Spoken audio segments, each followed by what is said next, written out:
Swayam Prabha. Digital India. Educated India.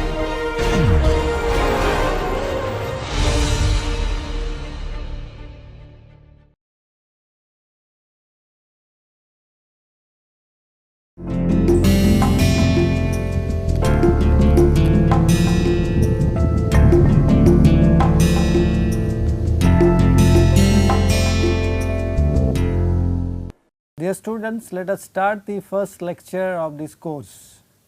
This is basically a online course. So, therefore, you need to be very clear about what you are going to learn and how you are going to be evaluated. First of all, this is a course on phase transformation in materials, and I will be teaching all the lectures, and it is a 30 lecture course. That means there will be 25 minutes lecture, and every week we will be exposed to, I am not sure now, about 4 to 6 lectures. So, that means about 2 to 3 hours of lectures. So, myself is Professor Biswas, and I am a faculty member at the Department of Material Science Engineering of IIT Kanpur. So, that is the details about me. My email address is available on the screen. You can directly write to me whenever you have any serious problems. And in addition to that, to handle the course, exams and also grading of your answer sheets, although I know this will be all done online, will be taken care by the teaching assistants.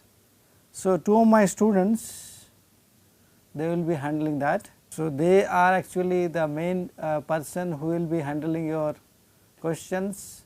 To my right, first one is Khushbu Tiwari, she is my PhD student, and second one is Resma is also my PhD student. So, they will be handling all your questions in a discussion forum. Obviously, if they are very difficult, then I will also participate, and also they will be handling your question paper and grading.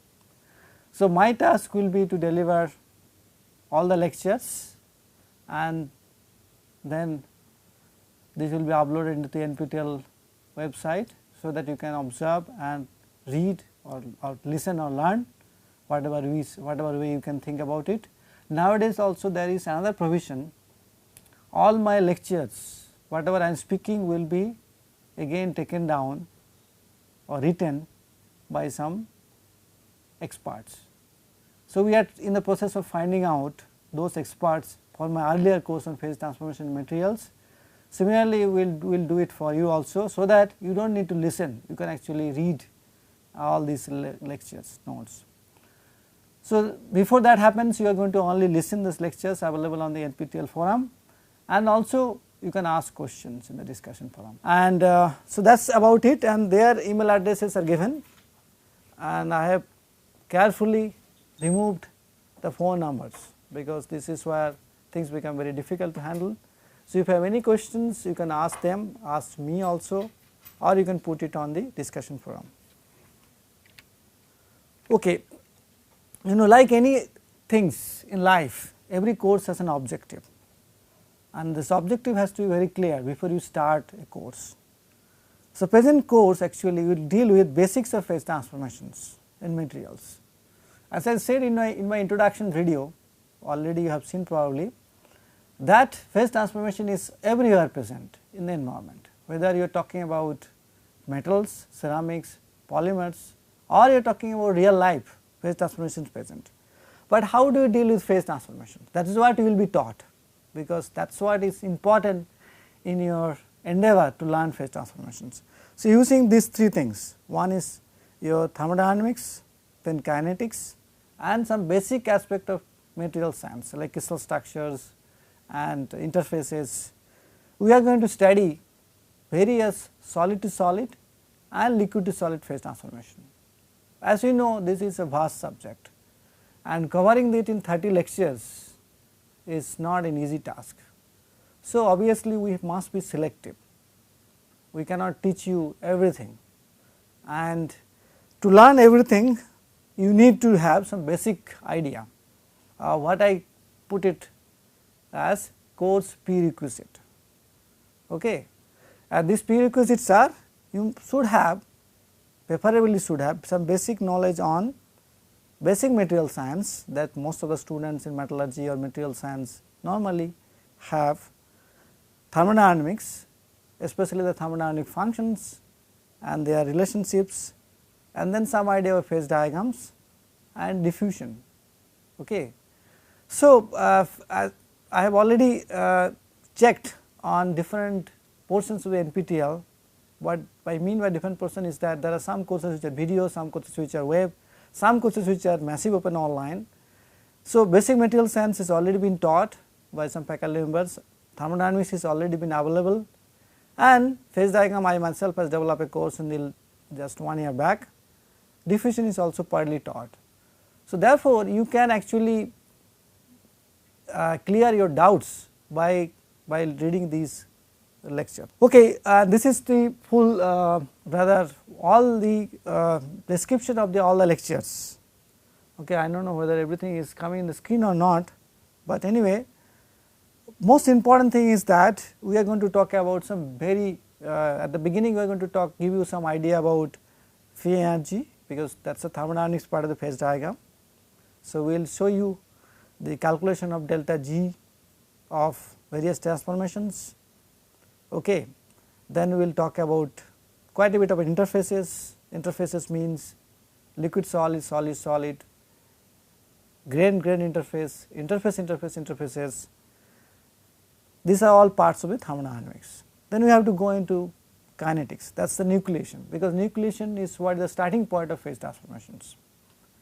So, therefore, theory of nucleation, homogeneous heterogeneous nucleations and nucleation on the surfaces, grains and even grain corner, grain edges, everywhere it will be dealt with, and as you know, nucleation itself is a subject. So, therefore, you must be very you have to be very careful about what you are going to talk about it. So, I will not be able to tell you every details of the nucleation, but whatever relevant we will discuss. Then we are going to start the first of the phase transformation, that is on solidification. As you see here, solidification is a liquid to solid phase transformations.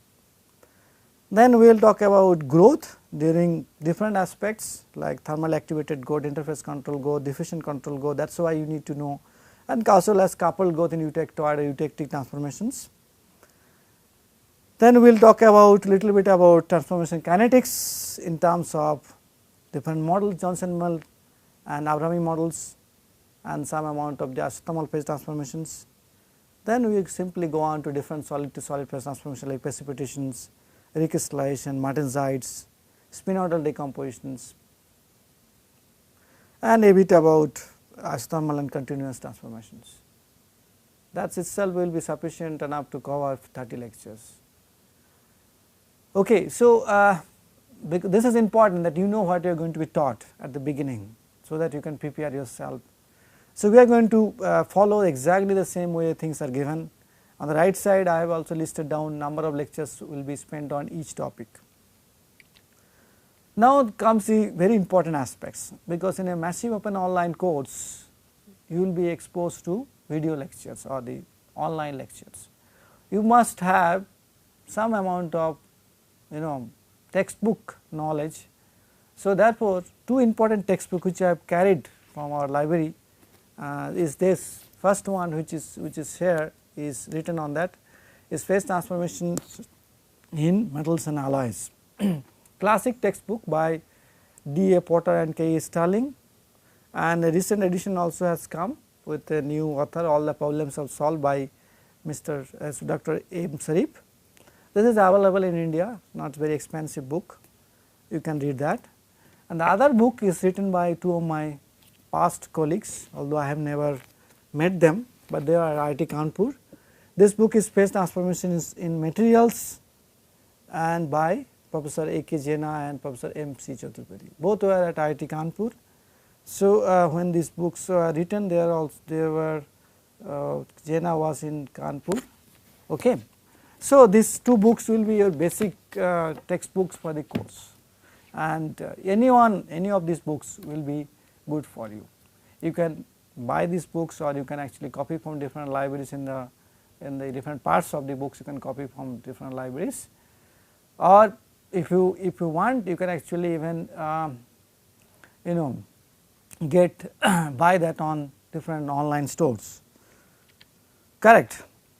So, that is about the basic part of the course. I think before I could move on to the next portion of my lecture, why the phase transformation is relevant, let me tell you, you will be given assignments in every week, and I think assignments are normally uploaded on Thursday, and because Monday to Wednesday you will be exposed to the lectures, and after that you will be I will be or my TS will be uploading the assignments, and you will be given about 1 week's time to complete the assignments. Because assignments will be online, so the questions will be multiple choice type or maybe fill in the blanks type.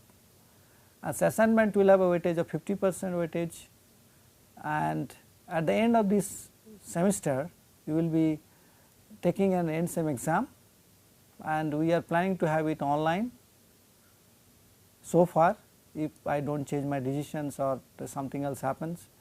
Otherwise it will be online, and that will be having a 50% weightage. Although I am not keeping any pass marks for this course, but you can tentatively consider, if you are getting less than about say 30% of the marks, then you will not be able to pass this course. And those who will be successfully completing this course by taking exams and getting good marks will be given certification from the NPTEL, as you know.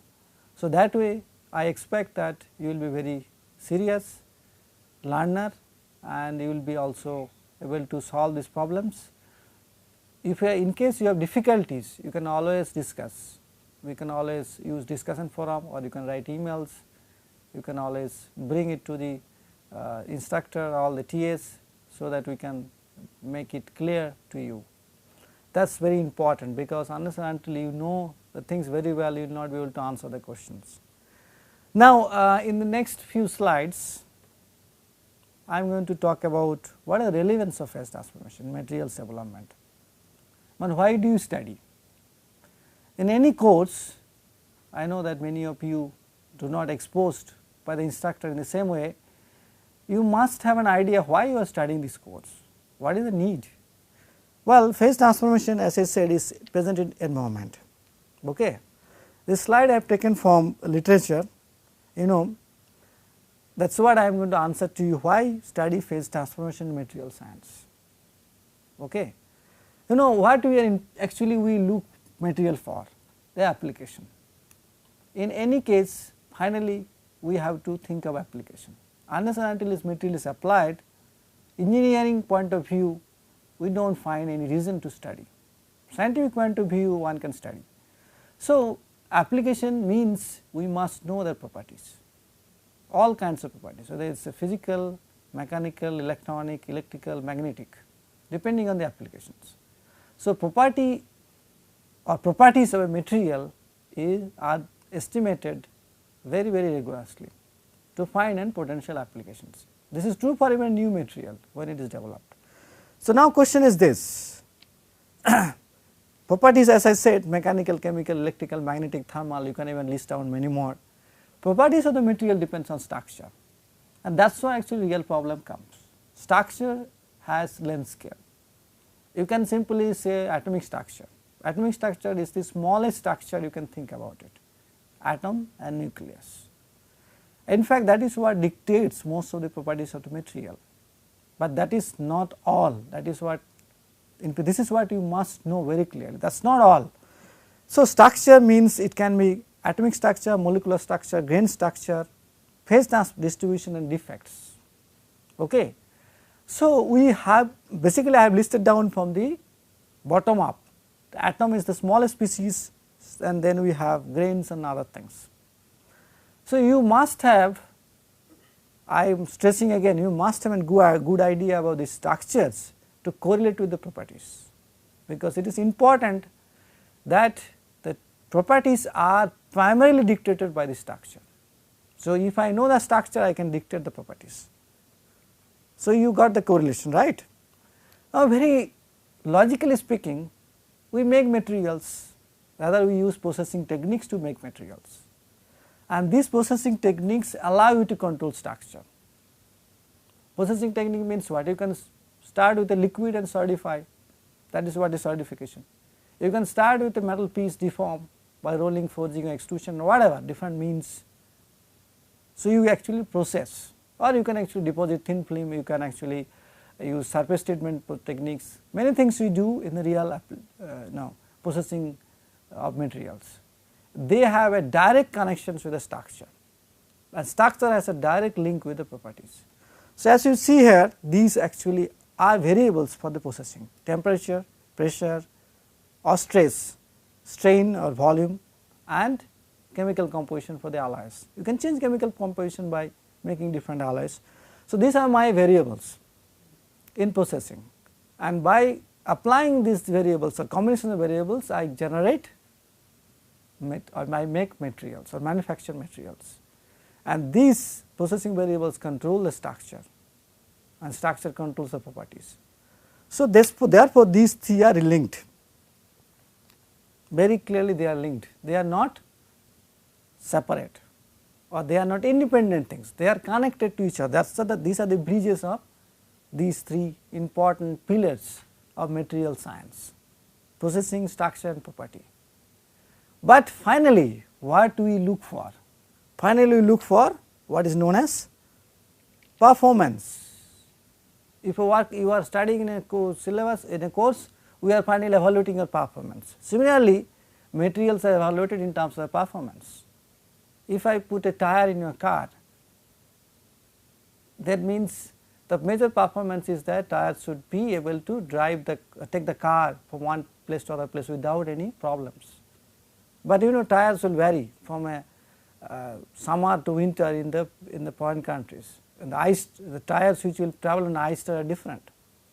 So, that means performance indeed are actually connected to all these three things: processing, structure and the properties, and that is what is important. This chart, which is very famous in material science, you will find in many books, is known as the materials tetrahedron, because they are actually looks like a tetrahedron. So, finally, where does the phase transformation comes? It is in the structure. We modify the structure, we modify the atomic structure, we modify the grain structure, we modify the phases by phase transformations. So, therefore, phase transformations are direct link with the processing and also indirectly connected with the properties, and that is why it is a very important course in the material science and engineering. You must understand that without knowing the phase transformations, you cannot control material properties. Okay, so phase transformation, phase equilibrium or thermodynamics is the basis for understanding a material response to change in temperature, pressure, composition. I must accept this is slide I have taken from web, this is not mine. Thus, the critical link between processing and microstructure requires a knowledge of the relevant thermodynamic principles, and they are the basis for phase transformations. So, you understand now why we are actually studying the phase transformations. Okay, now question is this: can I relate in the real applications? I have taken 4 applications, again directly taken from the internet sites.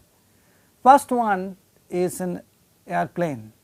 Okay, airplane is a very important mode of transport from one part of the world to the other part, and the material which is used in the airplane is an aluminum copper alloy.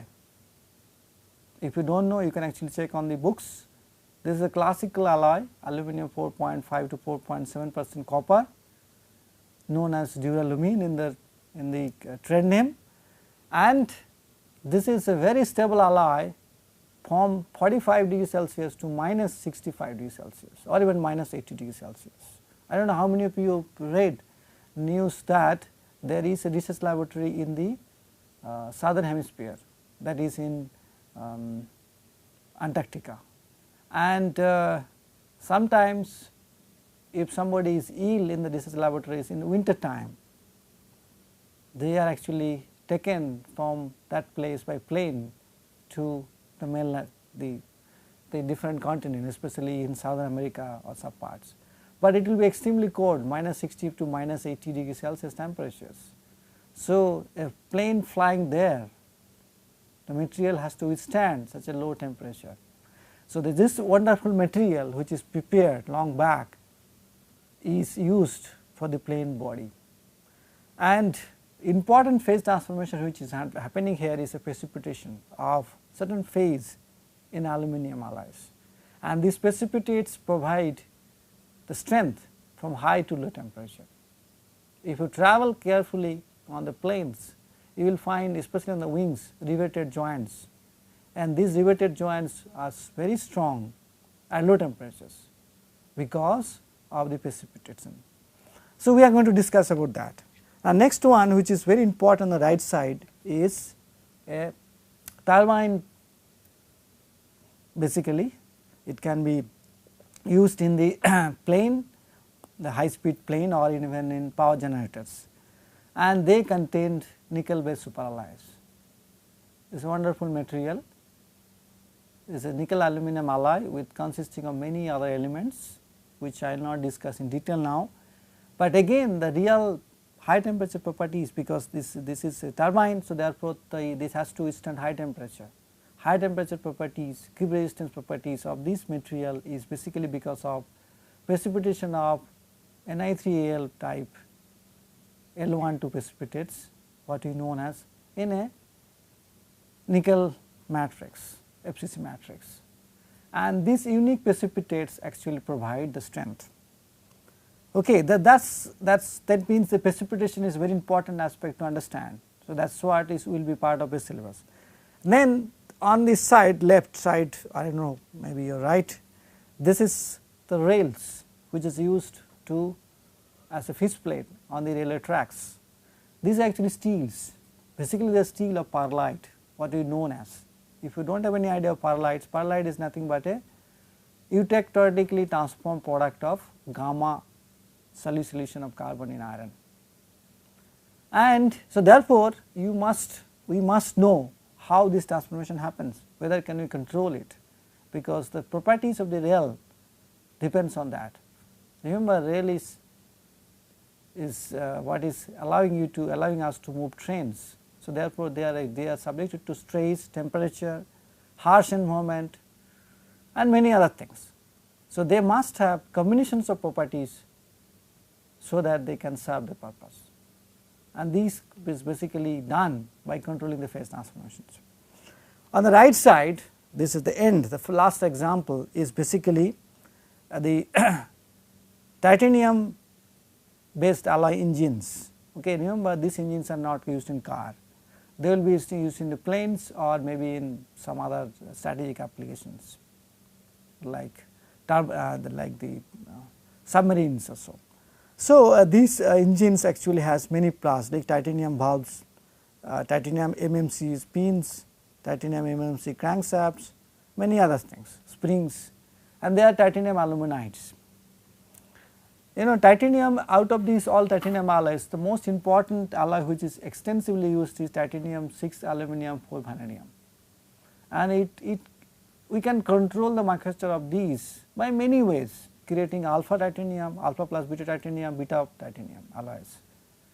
So, the properties will vary depending on whether it is alpha, alpha plus beta, alpha or beta. Remember, alpha is hexagonal close pack structure, beta is BCC structure. So, titanium actually at room temperature below 882 degrees Celsius temperature is basically alpha, above that it is having BCC structure. So, one can actually play around in the temperature zone by again controlling the processing parameters to create different kinds of structures to get different properties. So, all these application, do not think that they are all similar alpha alloys or beta alloys or alpha beta alloys, they can be combinations of many of these. Then the actually real problem is how do I control these microstructures by controlling the processing parameters. So, remember, these 4 examples are not exhaustive, one can find many examples in real life. As I told you in my first introduction lectures, the basic example we always find is in country like India. In a hot summer day you want to drink cold water. So, you can always put the water inside the fridge and get it cooled, but it is real advantage is that if I take a glass of water and add a ice cube taken from the deep freezer, immediately the ice cube will start melting it down or getting dissolved in the water. Both are actually H2O, one is a solid H2O, other is a liquid H2O. So, therefore, by melting it down, the heat is getting transferred to the liquid, and then the water gets cooled down, you enjoy the drink. So, this is the example which is present, which you are actually doing it, but what is important for you to understand how this transformation happens, how the solid become liquid, liquid becomes solid, whether it is very simple or no. Remember, water is one of the most complex systems in the world. I mean, unlike metals, this is more complex. So, let me just stop here before I go to the next part of the lecture or the next class. So, you understand in a nutshell that phase transformation is basically very important from the perspectives of material science and technology, and many of these products which you are actually using, their properties are controlled by controlling phase transformations. We can do that by using different processing parameters, temperature, stress, strain, compositions, and by doing that we alter their microstructure, their atomic structure, and by doing that you are creating different properties. So, that is the relevance of phase transformation course, and which you will be exposed to in the next subsequent lectures.